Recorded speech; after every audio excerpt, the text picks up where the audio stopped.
23.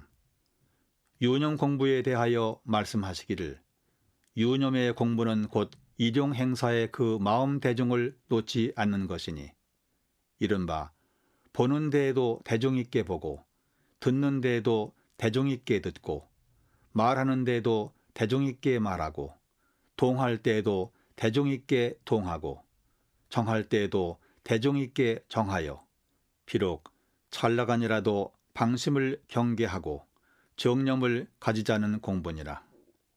그러므로 대종사께서 상시훈련법으로 공부인의 정도를 따라 혹은 태조사를 하게 하시고 혹은 유무념을 대적케 하시고 혹은 일기를 대적케 하시니 이것이 비록 명목은 다르나 모두 이 유념 하나를 공부케 하신 데 지나지 않나니라.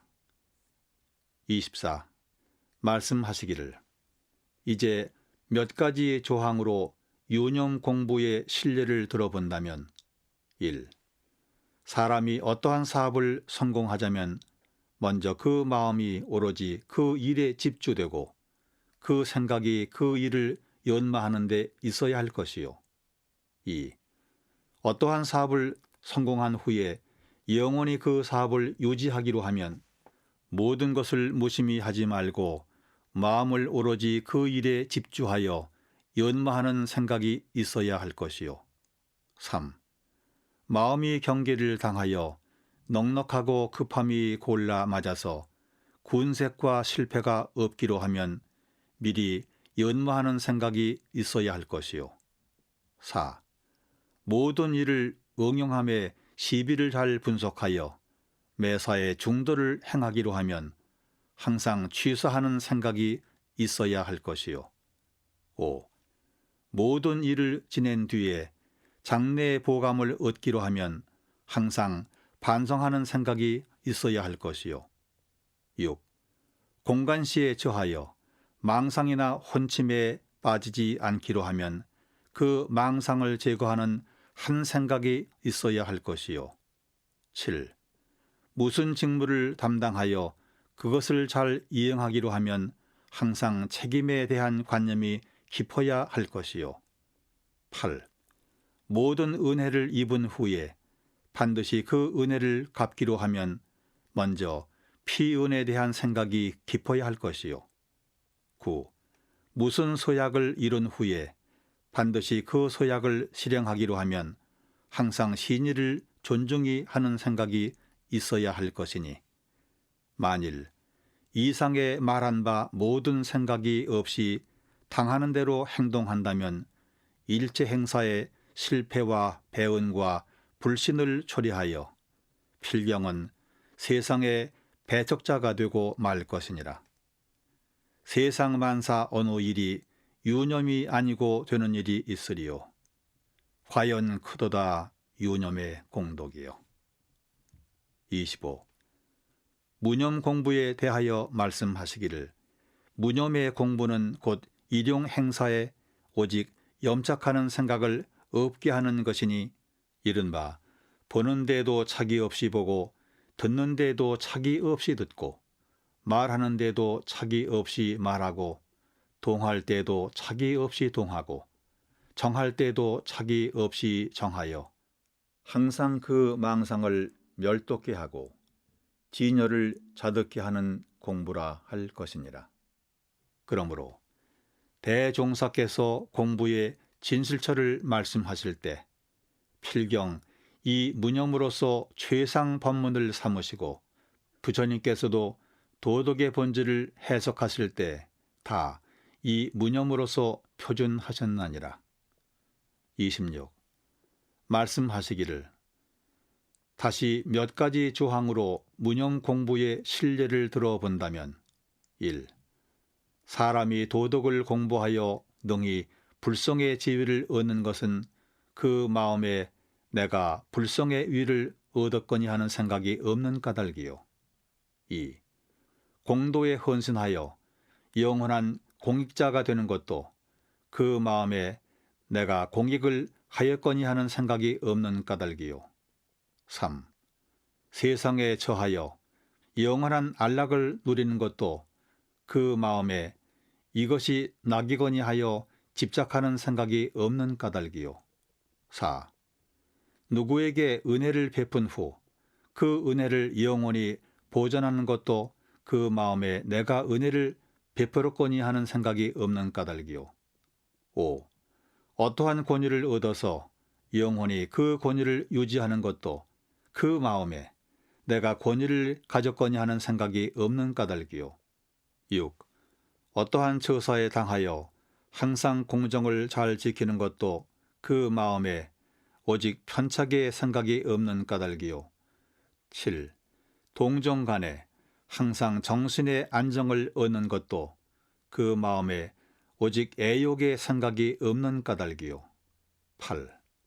사람이 대도를 증득하여 법진에 끌리지 않는 것도 그 마음에 또한 무념을 하였거니 하는 생각이 없는 까닭이니 만일 어떠한 생각에 집착되어 행동한다면 천만 가지 계교 망상이 따라서 일어나 이른바 일파자동 만파수의 격이 되고 말 것이니라. 우주 만유의 대도 대덕이 모두 이 무념으로서 구성되었나니 과연 크도다 무념의 공덕이요. 27. 이어 말씀하시기를 수도하는 동지들이여 유념 가운데 무념의 공부가 있고 무념 가운데 유념의 공부가 있음을 잘 해득하여 유념할 곳에는 반드시 유념을 잊지 말고 무념할 곳에는 반드시 무념을 잊지 말아서 유무념의 참된 공덕을 일일이 다 수용하도록 하라. 만일 이 유념과 무념의 길을 알지 못하면 유념할 곳에는 무념을 주장하고 무념할 곳에는 유념을 주장하여 유념과 무념이 한 가지 죄업을 지으며 무궁한 저 고해의 길이 침몰하게 될 것이니 어찌 한심치 아니하리요. 공부하는 사람은 모름지기 여기에 잘 주의하여야 할 것이니라. 28. 말씀하시기를 염불에 몇 가지 단계가 있나니 부처님의 명호를 구속만 하거나 그 상호 등을 염하고 있는 것은 하열한 근기의 염불이요. 부처님의 원력과 부처님의 마음과 부처님의 실행을 염하여 염불 일성의 일념을 집주함은 진실한 수행자의 염불이니라. 29. 말씀하시기를 무시선 무처선의 공부법에는 정시의 선과 정초의 선 공부도 잘하라는 뜻이 들어있고 처처불상 사사불공의 불공법에는 정초의 불상에 대한 정사의 불공도 착실히 하라는 뜻이 들어있나니라. 30. 양원국이 묻기를 무시선의 강령 중 일심과 정의의 관계는 어떠하오며 잡념과 불의의 관계는 어떠하나이까? 답하시기를 일심이 동하면 정의가 되고 잡념이 동하면 불의가 되나니라. 31. 사참의 방법에 대하여 말씀하시기를 첫째는 대원을 발하여 작은 욕심을 끊는 것이요. 둘째는 사실을 대조하여 선하게 이해를 판단해 보는 것이요. 셋째는 진정한 마음으로 항상 법신불전에 참회의 기도를 올리는 것이요. 넷째는 일일신 우일신으로 매양 악업을 고치기에 노력하는 것이니라. 32. 이참의 방법에 대하여 말씀하시기를 첫째는 일체를 다 자기 마음이 짓는 것임을 요달하는 것이요. 둘째는 인과가 우주에 올린 것을 요달하는 것이요. 셋째는 자성의 원래가 제업이 돈공한 것을 요달하는 것이요. 넷째는 자성에 공한 것을 관하여 동정간의 삼매의 힘을 얻는 것이니라. 33. 참회의 결과에 대하여 말씀하시기를 사참의 결과는 첫째는 악업이 날로 소멸하며 둘째는 선업이 날로 증장함이요 셋째는 세간 복이 계속됨이며 이참의 결과는 육도 일미의 극락을 수용하게 되매니라. 34. 계문에 대하여 말씀하시기를 살생계를 지키는 동시에 연고 없이 생명을 상해하지도 말며 도적계를 지키는 동시에 의의 아닌 재물을 취하지도 말며 간음계를 지키는 동시에 부부라도 남색을 하지 말 것이니라. 35. 고락의 근원을 알지 못함이 낙을 버리고 고로 들어가는 원인이 됨을 해석하시기를 고락의 근원을 알지 못하면 서로 부지 중 낙을 취한다 할지라도 필경에는 낙을 잃고 고로 가게 되는 것이 비유하면 설탕과 비상을 구분 못하는 사람이 두 가지 가운데서 부지 중 설탕을 먹을 수도 있으나 여러 차례 모르고 먹는 가운데 마침내 비상을 먹게 되는 것과 같나니라. 36. 대소유무의 이치를 따라 인간의 시비 이해를 건설한다는 법의 조항을 해설하시기를 성인은 반드시 우주의 진리를 응하여 인간의 법들을 제정하시나니 우리 법으로 말씀하면 이론상의 종지는 대자리를 응하여 건설된 법이요 사원의 내역들은 소자리를 응하여 건설된 법이요 인과와 계율 등 모든 법은 유무자리를 응하여 건설된 법인 바 성인의 법은 어느 법이나 이치에 위반됨이 없이 시비 이해가 분명하게 짜여 지나니라.